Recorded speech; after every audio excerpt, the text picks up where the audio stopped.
चंद्रयान-3 ने बुधवार 23 अगस्त को चांद के साउथ पोल पर लैंडिंग कर इतिहास रच दिया। भारत चांद के दक्षिणी ध्रुव पर कामयाब लैंडिंग करने वाला दुनिया का पहला देश बन गया है। चंद्रयान-3 ने 30 किलोमीटर की ऊंचाई से शाम 5:44 पर ऑटोमेटिक लैंडिंग प्रोसेस शुरू की और अगले 20 मिनट में सफर पूरा। इस मिशन के कामयाब होने के बाद साउथ अफ्रीका में प्रधानमंत्री मोदी ने देशवासियों को बधाई देकर कहा कि अब चंदा मामा दूर नहीं। वहीं इसरो की डायरेक्टर एस सोमनाथ ने कहा कि अगले 14 दिन हमारे लिए काफ़ी महत्वपूर्ण है। प्रज्ञान हमें चांद के वातावरण के बारे में जानकारी देगा। हमारे इस मिशन कतार में है। प्रधानमंत्री नरेंद्र मोदी ने वीडियो कॉन्फ्रेंस से जुड़कर वैज्ञानिकों को बधाई दी। उन्होंने कहा कि ये क्षण भारत के सामर्थ्य का है। ये क्षण भारत में नई ऊर्जा, नया विश्वास और नई चेतना का है। अमृतकाल में अमृत वर्षा हुई है। हमने धरती पर संकल्प लिया और चांद पर उसे साकार किया। हम अंतरिक्ष में नए भारत की नई उड़ान के साक्षी बन चुके हैं। भारत से पहले रूस चांद के दक्षिणी ध्रुव पर लूना 25 यान उतारने वाला था। 21 अगस्त को ये लैंडिंग होनी थी, लेकिन आखिरी ऑर्बिट बदलते समय रास्ते से भटक गया और चांद की सतह पर क्रैश हो गया। लैंडिंग के बाद अब क्या होगा? डस्ट सेटल होने के बाद विक्रम चालू होगा और कम्युनिकेट करेगा।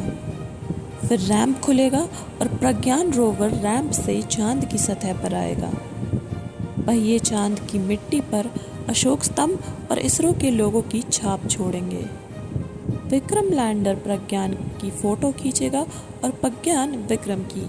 ये फोटो वो पृथ्वी पर भेजेंगे। अब कई लोग ये सोच रहे होंगे कि इस मिशन से भारत को क्या हासिल होगा।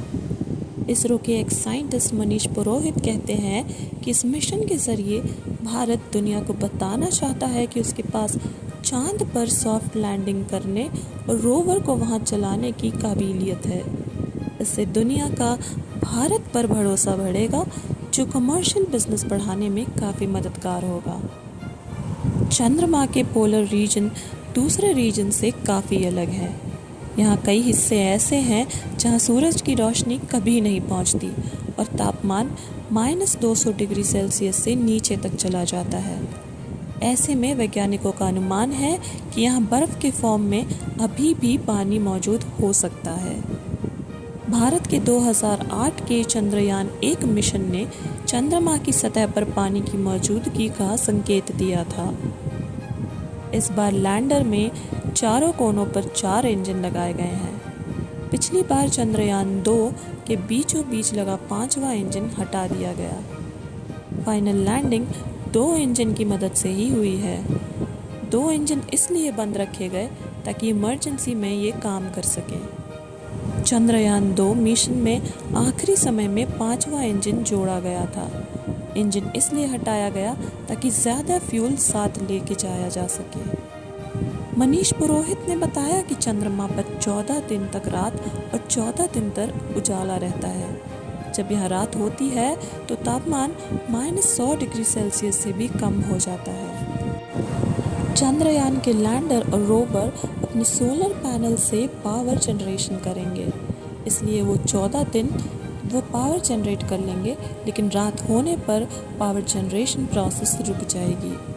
पावर जनरेशन नहीं होगा तो इलेक्ट्रॉनिक भयंकर ठंड को झेल नहीं पाएगी और ख़राब हो जाएगी। इसरो इस साल अपने पहले human space flight mission Gaganyaan के तहत साल के आखिरी में 2 आरंभिक अंतरिक्ष मिशन भेजेगा। इसमें एक मिशन पूरी तरह से मानव रहित होगा। दूसरे मिशन में वायोमित्र नाम की एक महिला रोबोट भेजी जाएगी। आरंभिक मिशन का मकसद ये सुनिश्चित करना है कि गगनयान रॉकेट जिस मार्ग से जाए उसी मार्ग से सुरक्षित भी लौटे। यानी इनके बाद इनके कामयाब होने पर 2024 में इंसानों को अंतरिक्ष में भेजा जाएगा।